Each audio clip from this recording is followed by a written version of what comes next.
সকাল সকাল মনসুরদা এসে গেছেন আমাদের বাড়িতে। বাজারে এখন আর সেভাবে যাওয়া হয় না। এই ফুলকপি বিশাল বড়, দারুণ ফুলকপি। এখানে বেগুন, এই বেগুন দেখেই মনে হচ্ছে দারুণ বেগুন। গাজর আছে।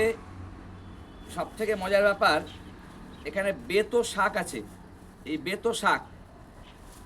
বেতো শাক দারুণ লাগে খেতে।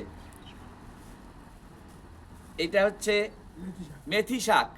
মেথি শাকও দারুণ, মনসুরদার কাছে ছাড়া পাওয়া যায় না এই জিনিস। একদম বাগান থেকে তুলে নিয়ে এসছে, নিজের বাগান থেকে। আর পালং শাক তো আছেই, এই পালং শাকের তুলনা নেই। পালং শাক একদম ছোট ছোট পালং শাক, দারুণ স্বাদ। ব্রোকলি, এই ব্রোকলি আছে।